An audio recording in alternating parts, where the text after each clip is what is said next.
नमस्कार, आप देख रहे हैं एवन टीवी का खास कार्यक्रम आज का एजेंडा और आपके साथ मैं हूं आशीष तिवारी। आज का एजेंडा में हम बात करेंगे लोकसभा चुनाव को लेकर। राजस्थान में मिशन 25 में क्या भाजपा हैट्रिक बनाने में सफल होगी या फिर कांग्रेस इसे रोकेगी, इसी पर बातचीत करने के लिए मेरे साथ स्टूडियो में मौजूद है कांग्रेस प्रवक्ता रवि सिकदार जी, आपका बहुत बहुत स्वागत है। साथ ही साथ बीजेपी से प्रवक्ता है श्याम झा जी। श्याम जी, आपका भी बहुत बहुत स्वागत है। सबसे पहला सवाल मैं कांग्रेस प्रवक्ता रवि सिकदार जी से करूंगा। रवि जी, लोकसभा चुनाव का पूरा रण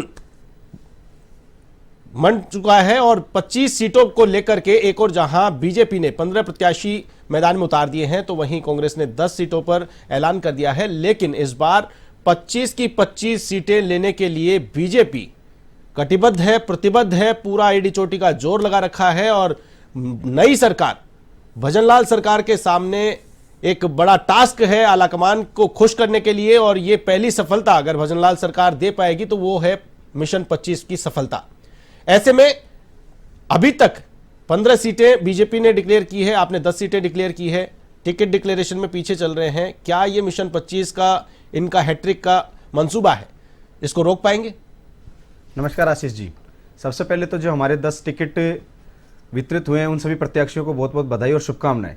साथ ही जो आपने मेरे से प्रश्न किया कि इस बार भाजपा क्या अपनी हैट्रिक बना पाएगी, तो आप देख लीजिए कि जिस प्रकार से हमारे टिकट वितरण हुए हैं और जो जन संवाद कार्यक्रम के माध्यम से जो नाम सामने आए हैं और उसी के आधार पर हमने टिकट दिए हैं, जिसमें आप देखिए युवाओं की अहम भागीदारी है, साथ ही महिलाओं को भी हमने मौका दिया है, साथ ही वरिष्ठ जनों के अनुभव को भी हम लोग साथ लेकर चल रहे हैं। तो जो परिणाम इस बार भाजपा सोच रही है, ख्याली पुलाव बनाकर जो अपने मन में बैठी हुई है, वो कहीं भी इनके सफल नहीं होंगे। क्योंकि आप देख सकते हैं इनके विधानसभा चुनाव में जो 7 सांसद उतरे थे, वहीं पर भी इनके 4 सांसदों ने तो मात खा ली थी। तो इनके 50-55% सांसद तो हमने विधानसभा चुनाव में ही हरा दिए थे। तो अब देखना यही है कि जो परिणाम आने वाले होंगे वो इतने रोचक होंगे। और जो आप भजनलाल सरकार की उपलब्धि बताने वाले हैं, तो यहां पर इस बार राजस्थान में भजनलाल सरकार पूरी तरह से फेल होगी। लेकिन राजस्थान जिस प्रकार से आप बता रहे हैं, विधानसभा चुनाव में आपने पटकनी दे दी है। विधानसभा चुनाव के मुद्दे अलग होते हैं, वहां पर जनता के बीच जाते हैं, वो एजेंडा अलग होता है। आपकी पिछली बार सरकार बनी, आप सत्ता में थे प्रदेश में, लेकिन फिर भी 25 की 25 सीटें बीजेपी ले गई थी। जी, आप मुद्दों की बात कर रहे हैं, तो इस बार जो कांग्रेस मुद्दे उठाकर चल रही है, आप राहुल गांधी जी की न्याय यात्रा देख लीजिए, जिस पर महिलाओं की बात की जा रही है, वहां किसानों की बात की जा रही है, नौजवानों की बात की जा रही है। और एक दूसरी तरफ आप देख लीजिए जो देश के हालात हैं, उसमें किसान बॉर्डरों पर बैठा है, युवा बेरोजगारी से त्रस्त है, महिलाएं मणिपुर जैसी घटनाएं हमारे आंखों के सामने है, जिस पर प्रधानमंत्री जी के 2 मिनट के वक्तव्य नहीं आते हैं, जो इतना बढ़ चढ़कर बोलते हैं उनका एक वक्तव्य नहीं आता है। तो देख लीजिए पूरे देश में जो आज हालात और परिस्थितियां हैं वो भाजपा के पूरी तरीके से खिलाफ है। और इसका नतीजा आपको पूरे राजस्थान ही नहीं, राजस्थान में तो जैसे इनका 25 का जो ख्याली पुलाव है ये तो फ्लॉप होगा ही होगा। पूरे भारतवर्ष में ये जो 400 का नारा लेकर चल रहे हैं ये उल्टा होगा। 400 पे चर्चा बाद में करेंगे। आज की चर्चा सिर्फ मिशन 25 को लेकर के, राजस्थान की 25 सीटों पर आज की चर्चा अपन रखना चाहते हैं, केंद्रित रखना चाहते हैं। राजस्थान के रण में क्या तैयारी आपकी है श्याम जी? जिस प्रकार के आरोप लगाए जा रहे हैं कि आपका मिशन 25 फेल होने वाला है, आपके ख्याली पुलाव हैं वो नहीं पकने वाले हैं इस बार। देखिए आशीष जी, जब गहलोत सरकार थी पिछली बार तब भी 25 जीत के गए थे। क्योंकि आप देखेंगे चुनाव में अभी जो विधानसभा चुनाव हुए वहां मोदी जी की गारंटी वर्सेस गहलोत जी की गारंटी चली, और आपने देखा कि जनता ने मोदी जी की गारंटी पे विश्वास किया और गहलोत जी की गारंटी को सिरे से खारिज कर दिया। उसी प्रकार जहां मोदी जी का जो विश्वास है वो जनता में बहुत भरपूर मात्रा में है, और मोदी जी को जनता में विश्वास है, जनता को मोदी जी में विश्वास है। तो आप मान के चलिए कि 25 से 25 सीटें जो है, क्योंकि मोदी जी जो कहते हैं वो करते हैं, और उन्होंने जो जो कहा है आज तक वो करके दिखाया है। तो आप मान के चलिए कि राजस्थान में 25 की 25 सीटें निश्चित आएगी, और राजस्थान की तरफ से मोदी जी के लिए 25 सांसद चुन के जाने वाले हैं लोग। श्याम जी, क्या ईआरसीपी, यमुना जल समझौता, ये सारी जो योजनाएं हैं तुरंत तत्काल प्रभाव से जनता के बीच में लाइमलाइट में लाने के लिए भागदौड़ जो की जा रही है, क्या लोकसभा चुनाव को देख करके की जा रही है? ठीक है आशीष जी, बहुत सही बात कही आपने। ईआरसीपी वाले मुद्दे पे कम से कम मैंने 25 डिबेट की होगी आशीष जी, और हर बार मैं मेरे कांग्रेस के साथी से कहता था कि आप एक मिनट, आप एक बार आप इन्होंने लागू किया, वो कांग्रेस के दबाव में आकर लागू किया, कांग्रेस के विरोध में इन्होंने काम किया और किया, हम इसका सम्मान करते हैं। लेकिन जो इसको लेकर इन्होंने एमओयू बनाया उसको सार्वजनिक क्यों नहीं करते हैं? अगर ऐसा ही कुछ है उसमें तो उसको एक बार सार्वजनिक कीजिए। एक बार कि रवि उसमें- जी इनका आंसर ले लेते हैं, फिर उसके बाद में आप।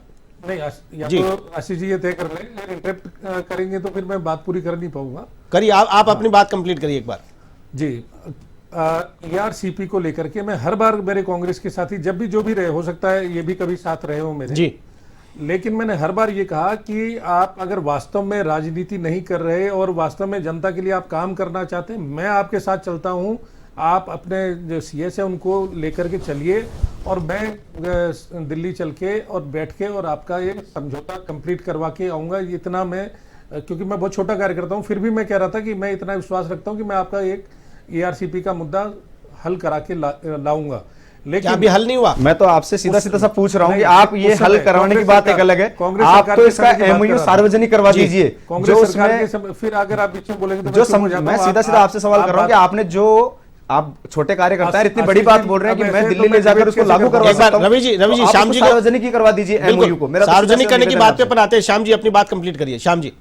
मैं उस समय की बात कर रहा हूं जब कांग्रेस सरकार थी जी, लेकिन हमने वादा किया था ERCP को लेकर के, और आप देखिए त्वरित जैसे ही सरकार बनी सबसे पहले ERCP का समाधान क्या निकला। गहलोत जी जब बातें कर रहे थे, कह रहे थे कि मैं ERCP को लागू करके रहूंगा, चाहे केंद्र मदद दे या नहीं दे, चाहे राज्य सरकार को अपने बलबूते पर इस योजना को लागू करना पड़े, तो क्या उन्होंने कुछ नहीं किया?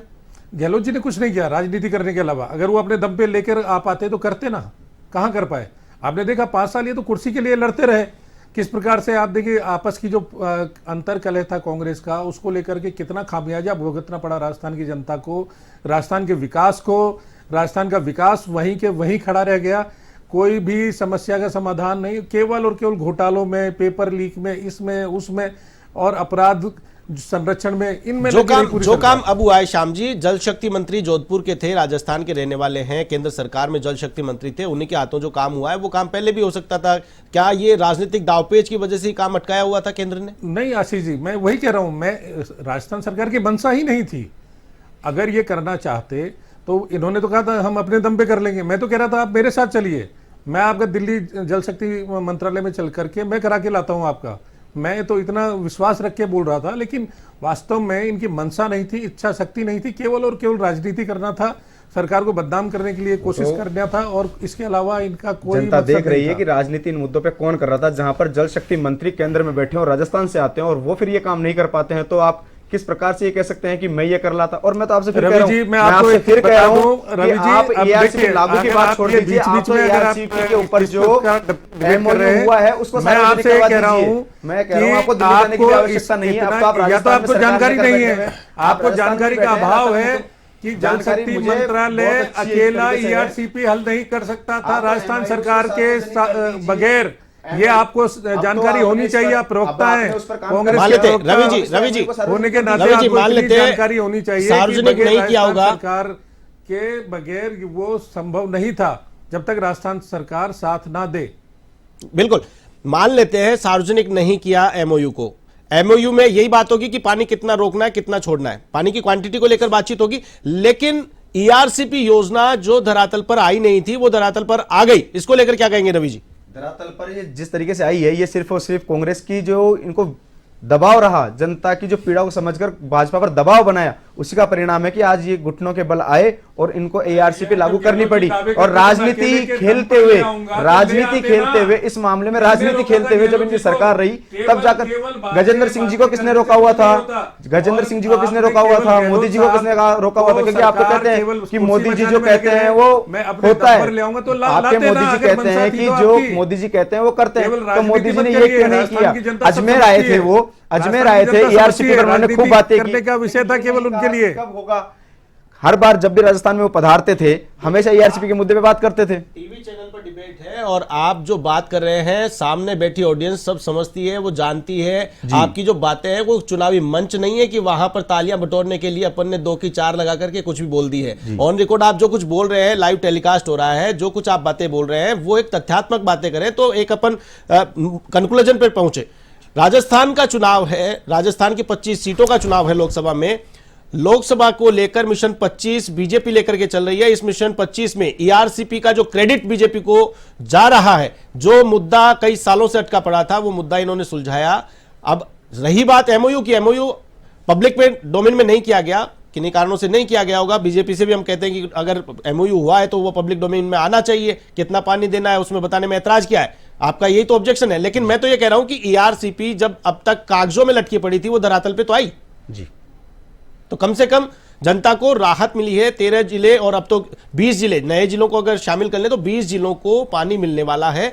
तो कहीं ना कहीं एडवांटेज जो मिशन 25 पे बीजेपी चल रही है तो हैट्रिक बनने वाली है। आप कह रहे हैं कि इनके मंसूबे पूरे नहीं होंगे, इनके ख्याली पुलाव है वो पकेंगे नहीं। रवि जी, मैंने बैठते यही कहा है कि जिस तरीके से हमारे इस बार टिकट वितरण हुए हैं, जन संवाद कार्यक्रमों के माध्यम से जनता के बीच में से हमारे लिए नाम आए थे और उन्हीं नामों पे हमने घोषणाएं की है टिकटों की। और अब देख लीजिएगा, आपके चैनल के माध्यम से मैं दावा करता हूं कि जो इन्होंने 25 का दावा किया वायर जो 2 बार से हुआ है वो इस बार नहीं होगा। 25 के 25 ये इस बार राजस्थान से इनकी जो झोली है वो बिल्कुल खाली होकर जाएगी, क्योंकि जनता बहुत अच्छे तरीके से समझती है ये कहते क्या है और करते क्या है, और करते हैं उसको छुपा कर करते हैं। अगर जो चीजें सार्वजनिक करके करनी चाहिए होती है, ये हल्ला तो बड़ा चिल्ला चिल्ला कर करते हैं, लेकिन जो बातें जनता के हित की होती है उनको छुपा कर क्यों रखते हैं। रही बात कौन सी बातें अभी फिर वो ईआरसीपी का मामला मैं बोलूंगा, फिर एक आप मुद्दा हो गया ईआरसीपी, इसके अलावा उसके बाद में आप युवाओं की बात कर लीजिए। प्रतिवर्ष 2 करोड़ नौकरियां देने का जो वादा था प्रधानमंत्री जी का, उसमें उस हिसाब से आज 20 करोड़ युवाओं को नौकरी मिलनी चाहिए थी, लेकिन आप नौकरियों का हाल देख लीजिए। भजनलाल सरकार बनते ही 5,000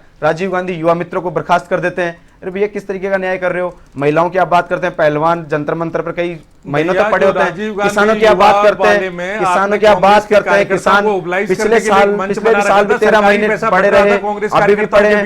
आप करते किसकी बात? कांग्रेस कार्यकर्ता थे आपके, उनका काम सिर्फ और सिर्फ सरकार की योजनाओं को सार्वजनिक करने का था। अगर आपको नाम से आपत्ति थी आप नाम बदल सकते थे। कांग्रेस का काम कर रहे थे वो। कौन सा काम कर रहे थे? वो सिर्फ और सिर्फ योजनाओं को आगे बढ़ा रहे थे। आप भी उनको योजनाएं देते हो तो आपके लिए काम करने के लिए कोई नौकरी नहीं है यहाँ पे। वो आपके सरकारी पैसा कांग्रेस के प्रचार के लिए नहीं है। वो सिर्फ और सिर्फ योजनाओं को आगे लेकर जाती थी और धरातल पे लोगों को योजनाओं का लाभ दिलवाती थी। आप भी उनको योजनाएं देते और वो योजनाओं का लाभ लोगों तक पहुंचाते।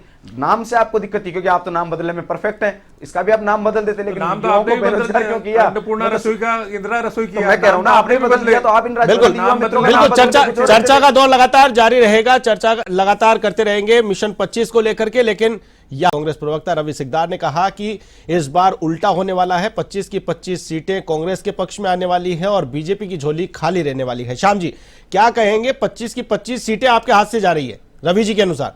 आशीष जी, बहुत ही मजाक का विषय है। आप देखिए कि जिस प्रकार से 10 साल से वहां कांग्रेस में चाहे गुलाम नबी आजाद हो, कपिल सिब्बल हो, आचार्य प्रमोद कृष्णन हो, ऐसे बड़े नेता कांग्रेस छोड़कर जा रहे हैं। और राजस्थान में आप देखिए कितनी खलबली मची। वैभव गहलोत जो मुख्यमंत्री जी के पुत्र हैं वो जोधपुर सीट से भाग खड़े हुए और दूसरी सीट पे पहुंच गए। डर कितना, खौफ कितना है। चुनाव लड़ने में भी अरे भैया वहीं से लड़ लेते जोधपुर से ही, आपका तो गृह क्षेत्र है मुख्यमंत्री जी का। तो अगर आपने काम किया होता तो मुख्यमंत्री जी को इतना तो दम होना चाहिए था कि अपने बेटे को अपने गृह क्षेत्र में लड़वा के जितवा लेते।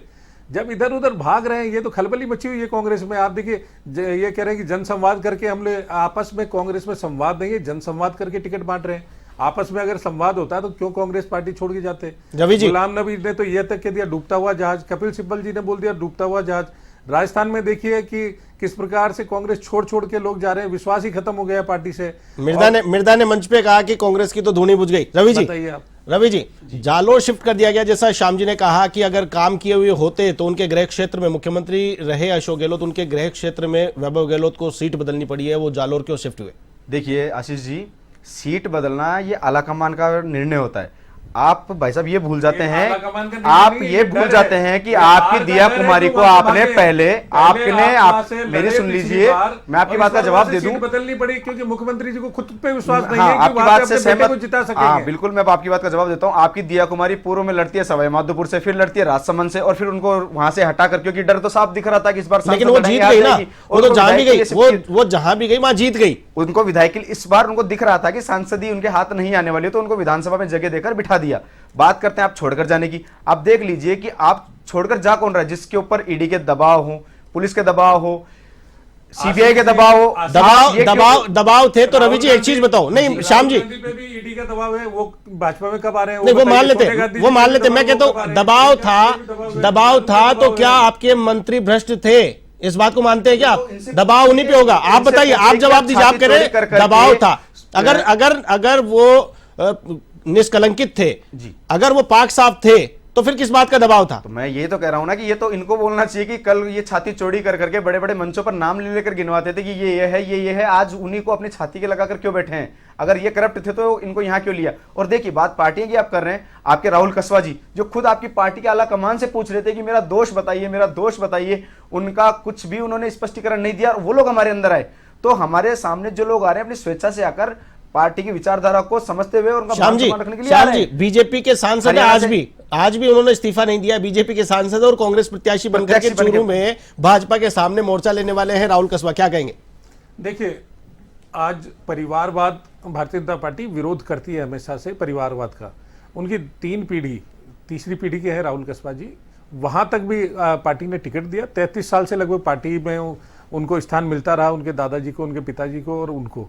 अब अगर ये लगातार अगर ये वही बने रहेंगे तो नए आदमी को मौका कब मिलेगा? नए आदमी को भी मौका मिलना चाहिए।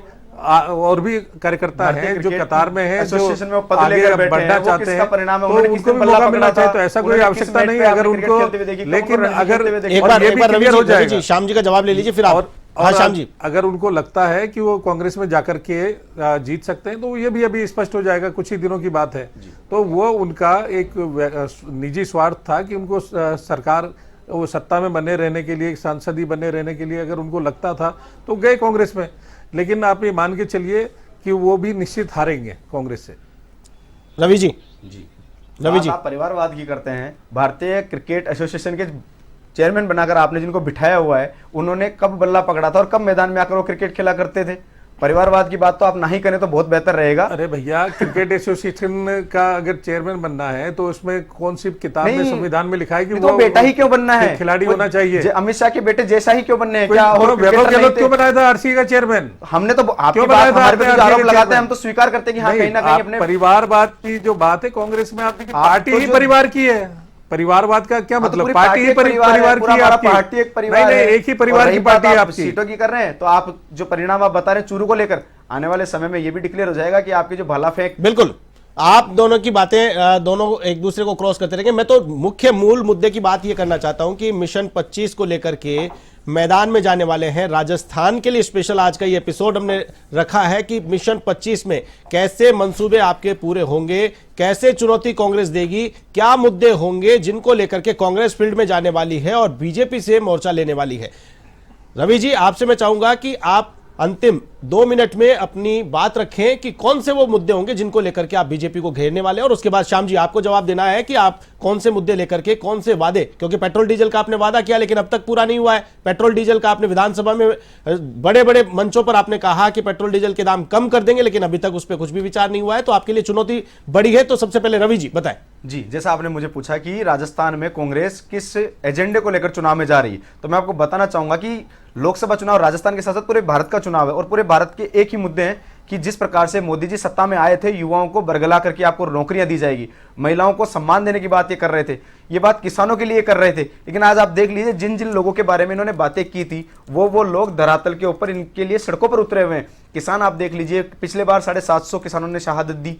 अभी आप युवाओं की बात कर लीजिए, युवाओं को रोजगार के नाम पर सिर्फ और सिर्फ पकौड़े के ठेले खुलवाने की बात इन्होंने कर दी। महिलाओं के बारे में भी आप दुर्दशा देख सकते हैं, हमारी मातृ शक्ति की आशीष जी देख सकते हैं। तो इन सब मुद्दों को लेकर राजस्थान में और बेचने वाले के लिए इस प्रकार की भाषा नहीं बोली जानी चाहिए आपके चैनल पे। वो स्वाभिमान से अपना व्यापार कर रहा है कि अगर युवा बेरोजगार है तो पकौड़े के ठेले खोल लीजिए। आपके शीर्ष नेतृत्व ने बेचने वाले के लिए बिल्कुल एक बार श्याम जी इनको कंप्लीट कर लेने दीजिए, अंतिम 1 मिनट में आपको भी। आपके शीर्ष नेतृत्व ने ये बातें बोली थी, बिल्कुल अगर आप बेरोजगार है तो पकौड़े के ठेले खोल लीजिए। तो सीधी सी बात उनका भी कहना चाहिए कि एक चाय वाले को अगर आप हाथ कमान में दोगे, कमान हाथ में दोगे तो वो पकौड़े बिकवाएंगे। तो हम लोग युवाओं के लिए जो हमारे 5 गारंटियां हैं और जो भर्ती की गारंटियां हम लोग लेकर आए, हमारे राहुल गांधी जी भर्ती की गारंटी दे रहे हैं, महिलाओं के लिए जो गारंटियां लेके आए, हम सब उन मुद्दों के साथ धरातल के ऊपर हैं। और राजस्थान के नहीं पूरे भारतवर्ष के इस बार परिणाम। प्रधानमंत्री कौन होगा? प्रधानमंत्री जब हमारा वही जो हमेशा से होता है कि हम बैठकर निर्णय लेंगे और जो संसदीय सांसद तय करेंगे वो हमारा प्रधानमंत्री होगा। श्याम जी, अंतिम 1 मिनट में अपनी बात कहें कि मिशन 25 को लेकर के कौन से वो वादे होंगे? पेट्रोल डीजल का वादा अभी तक अधूरा है, क्या फिर से पेट्रोल डीजल की बात वहां पर की जाएगी मंच के ऊपर? और कौन सी बातें होंगी जिनको लेकर के वोट मांगे जाएंगे? देखिए, हम सीधे सीधे मोदी जी के विकास को लेकर के, मोदी जी ने जो महिलाओं के लिए किया, मोदी जी ने जो सड़कों का जाल बिछाया, जो ट्रेनों में आज विकास हुआ, और जिस प्रकार से आप देख सकते हैं कि राजस्थान में सरकार बनने के बाद किस प्रकार से कानून व्यवस्था बनी, सुचारू दोबारा से चालू हुई है, और किस प्रकार से आप देखिए पेपर गिरोह रोज पकड़े जा रहे हैं, जो कई तो नौकरी तक में आ गए, और जिस प्रकार से सरकार ये कार्रवाई चल रही है। और रही बात देखिए, और अंतिम पेट्रोल डीजल की अगर आप बात कर रहे हैं, तो आशीष जी वादे तो बहुत करेंगे चुनाव में, वादों की तो अच्छी कमी खबर नहीं है। आएगी। पिछले 10 साल से राजस्थान वादे हो रहे हैं। पेट्रोल और डीजल के लिए भी जो दाम घटाने का वादा किया वो पूरा करेंगे। तो क्या लोकसभा चुनाव के लिए बचा करके रख रखा है मास्टर स्ट्रोक? जी नहीं, ये देखिए, जो भी वादे किए पहले दिन से भजन सरकार ने पूरा करना चालू कर दिया। अगर हम रोक के रखते हैं तो ERCP, जमुना जल परियोजना, सारी चीजें रोक के रखते हैं लोकसभा के लिए, सब धीरे धीरे हो रहा है। पेट्रोल डीजल भी निश्चित ही जल्द हो जाएगा। बिल्कुल। चलिए, तमाम जानकारी के लिए बहुत बहुत शुक्रिया हमारे साथ जुड़ने के लिए। स्टूडियो में हमारे मेहमान, आपका बहुत बहुत धन्यवाद। श्यामजी झा बीजेपी प्रवक्ता और रवि सिकदार जी कांग्रेस प्रवक्ता, आपका दोनों का बहुत बहुत शुक्रिया। आज का एजेंडा में फिलहाल के लिए बस इतना ही। मुझे दीजिए इजाजत। नमस्कार।